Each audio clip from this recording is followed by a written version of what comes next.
이 얘기가 좀 웃긴 얘기인데 가슴으로 낳지는 않았고요. 인연으로 알게 돼서 예, 지갑으로 키우는 애들이 있습니다. 지갑으로. 예. 그래서 한 명은 5년 정도 후원을 했어요.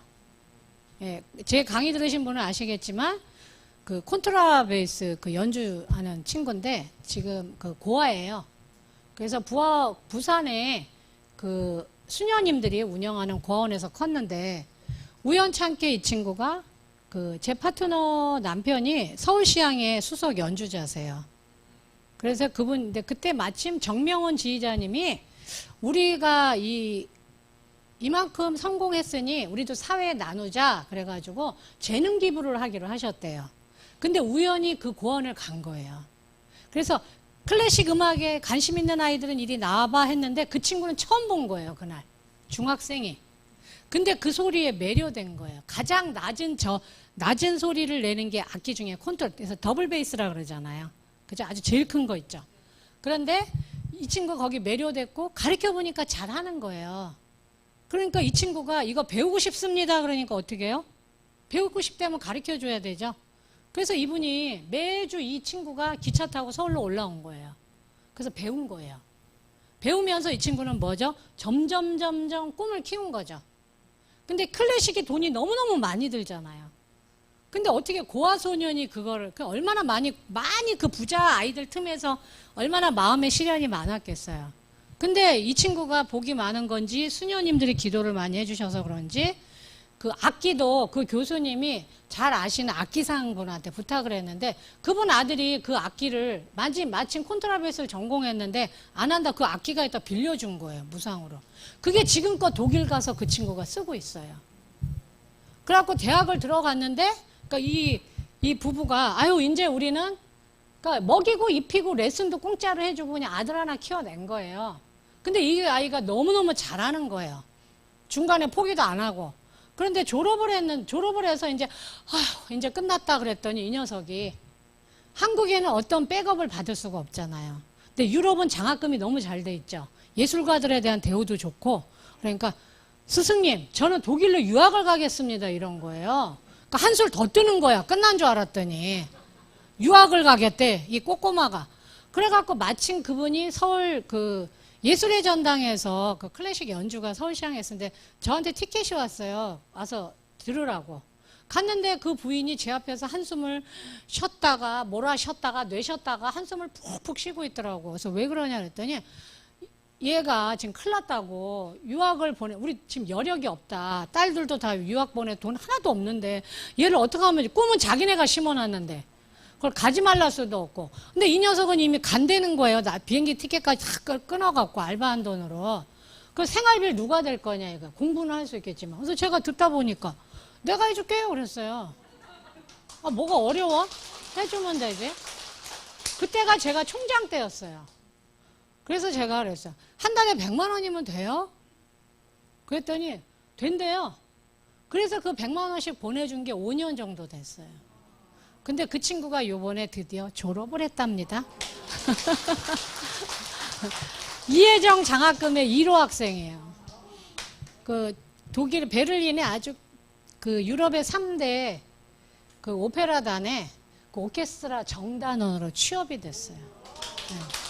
그래서 저도 이제 한숨 났어요. 왜냐하면 취직이 그렇게 중요한 거잖아.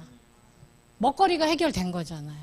거기다가 내년에 단원들이 70%가 거기는 오케스트라 단원들은 단원들이 뽑잖아요. 왜냐하면 거기도 결국 하모니를 이뤄내는 거기 때문에 싸가지는 계속 말썽을 일으키니까 같이 일을 못 한대요. 그래서 정단원이 다 모여서 투표를 한대요. 요번에도 투표해갖고 거의 200대 1로 뽑힌 거거든요. 이 친구가. 그런데 그 70%가 찬성을 하면 종신단원이 된답니다. 그러니까 죽을 때까지 취업이 해결이 된 거예요. 그래서 제가 너무너무 이게 있잖아요. 무슨 아들 얘 이제 장가 보내는 게 또 남았어. 이 고아소년이 또 결혼을 하려면 또 얼마나 처갓집에서 또 말이 많겠어요. 근데 제가 임페리얼이잖아요. 죽여버리려고 반대하는 거예요. 찾아가가지고. 그래서 제가 장가를 보내는 것까지 지금 염두에 두고 있어요. 예, 근데 제가 그 친구한테 그랬어요. 훌륭한 음악가 안 돼도 돼. 넌 이미 훌륭해. 그러니까 제발 행복해라. 내가 너한테 바라는 건 행복밖에 없어. 왜냐하면 온전히 자기 게 하나도 없었잖아요. 근데 우리 아이들은 당연히 집, 뭐 다 엄마 아버지가 다 해줬잖아. 근데 이 친구는 온전히 자기 거, 자기 노력 아니고는 안 됐잖아요. 저는 이 친구가 취업된 게 너무 기뻤어요. 지금도 막 자랑하고 싶어. 예, 너무너무 좋아요. 네가 드디어 이제 그 굶주림에서 해방이 됐구나.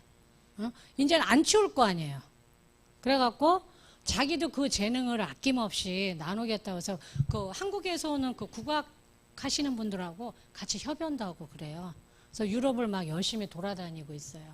그래서 제가, 그리고 이제 제가 돕는 제가 기부한 돈에서 왜 그 탈북 청소년이 있죠?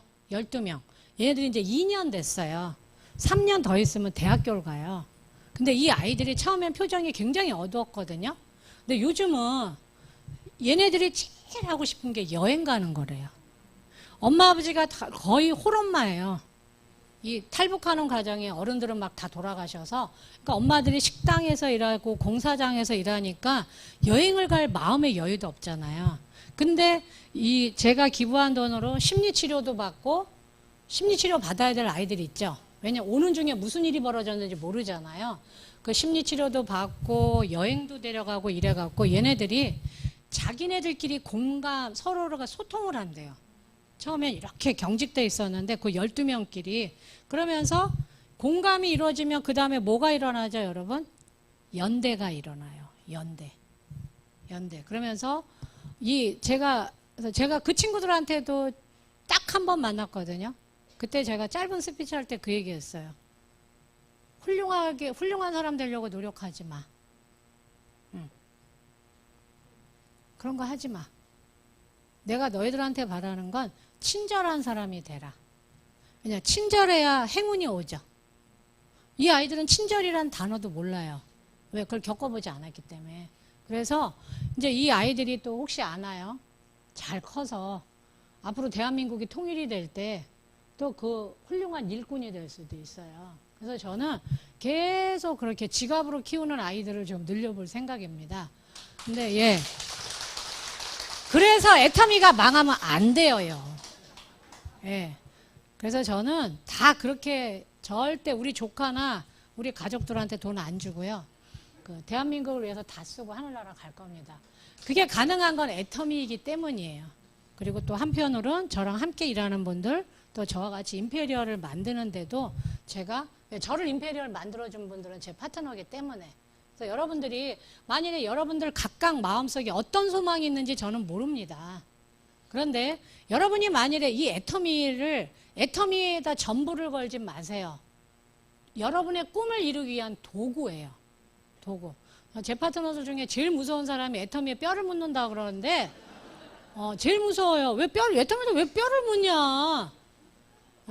그냥 도구예요, 여러분. 여러분의 꿈을 이루기 위한, 아니면 내 가족을 지키기 위한 도구입니다. 그래서 제발 제대로 알아보시고 어떻게 하면 이 일을 더 잘할 건가? 나만의 어떤 특화된 스킬을 여러분이 키우셔야 돼요. 그리고 반푼이었어도 시작은 그 과정 중에 반드시 여러분 온푼이로 업그레이드 되셔야 됩니다.